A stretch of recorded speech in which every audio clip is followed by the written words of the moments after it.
आँख काहे पर आता है? साबुन के बारे में समझिए। साबुन जो होता है ये वसा का बना होता है। किसका वसा होता है? तो एक वसीय अम्ल होता है। किसका?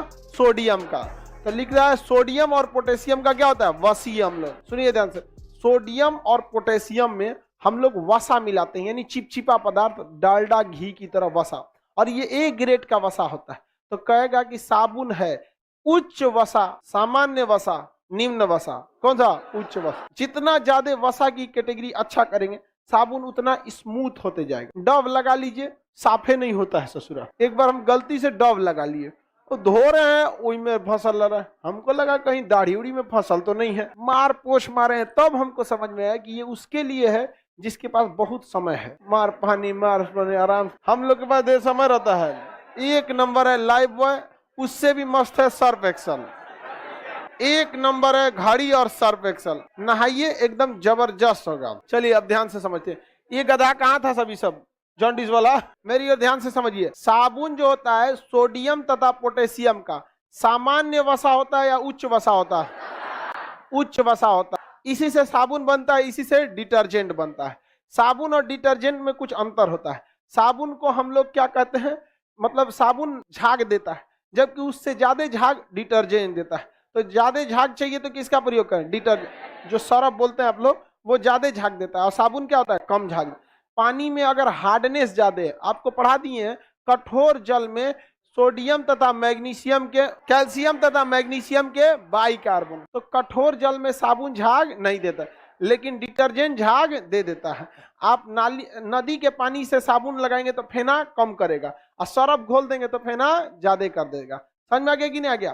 किसी को कोई दिक्कत नहीं है? आगे बढ़ जाएं। चलिए अब ध्यान समझते हैं। साबुन तथा डिटर्जेंट जो होता है, सोडियम किसके उच्च वसीय होते हैं? सोडियम और पोटेशियम के उच्च वसा होते हैं। ये झाग देते हैं। साबुन की खासियत है ये कठोर जल के साथ झाग नहीं देता है, जबकि डिटर्जेंट कठोर जल के साथ झाग दे देता है। साबुन में नमी की मात्रा रहनी चाहिए, वरना एकदम सूख जाएगा तो झाग नहीं दे पाएगा। उसमें आपको कम से कम 10% क्या होना चाहिए? नमी होना चाहिए। इसलिए देखिएगा, आप साबुन लगाने जाते हैं तो पहले साबुनवा को भिगाते हैं, देखते हैं, ऐसे सीधे रगड़ लेते हैं, बखोर देगा फिर।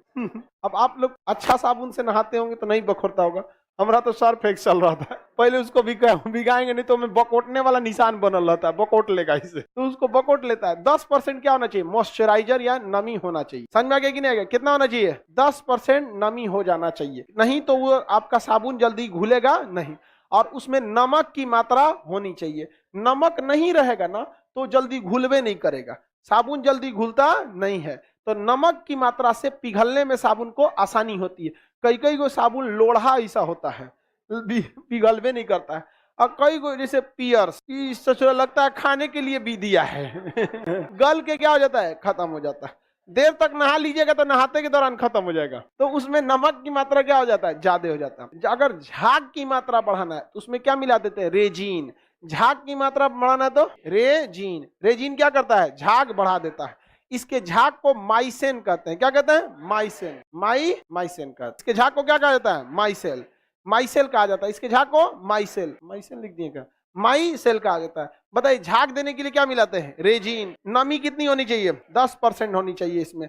बताइए, अगर इसमें नमक नहीं रहेगा तो जल्दी घुलेगा? जल्दी घुलाने के लिए किसका प्रयोग? हाँ, नमक मिलाएंगे, जल्दी घुलेगा नमक से। ज्यादा झाग देगा? रेजिन। झाग को क्या कहते हैं? माइसेल। झाग को क्या कहते हैं? माइस। अब कुछ साबुन का झाग बड़ी जल्दी सूख जाता है। झाग क्या हो जाता है? जल्दी ही सूख जाता है। जैसे आप अपना लाइफ बॉय लगा के तनी देर छोड़ दीजिए, क्या हो जाएगा? सूख जाएगा। फेस वॉश लगा के डाल देंगे तो क्या हो जाएगा? सूख जाएगा। तो साबुन को बहुत जल्दी नहीं सूखना चाहिए, थोड़े देर में सूखना चाहिए। तो उसमें गिल्सराल मिला देते हैं। क्या मिलाते हैं? गिल्सेरॉल। बताइए, देर सूखने से रोकता है गिल्सरॉल। इसमें सल्फोनिक एसिड के वजह से आंख परपराने लगता है। समझा गया कि नहीं आएगा? साबुन का झाग से आंख काहे परपराता है? Sulphonic acid. किसके वजह से? सल्फोनिक एसिड प्याज में भी पाया जाता है। प्याज में भी सल्फोनिक। तो सल्फोनिक एसिड के कारण आंख क्या हो जाने लगता है? परपराने लगता है। वही जो बोलिए, परपराने, छरछराने लगता है, लहरने लगता है, जो बोलना है आप बोल सकते। समझ में कि जलन देने लगता है। सीबीएसई वाला भी कुछ बोलता ही होगा। सल्फोनिक एसिड के कारण आंख क्या हो जाता है? हाँ भाई, पर आने लगेगा वहां पर, किसी को कोई दिक्कत नहीं। कौन सा एसिड? Sulphonic acid. साबुन कठोर जल के साथ झाग देता है, डिटर्जेंट देता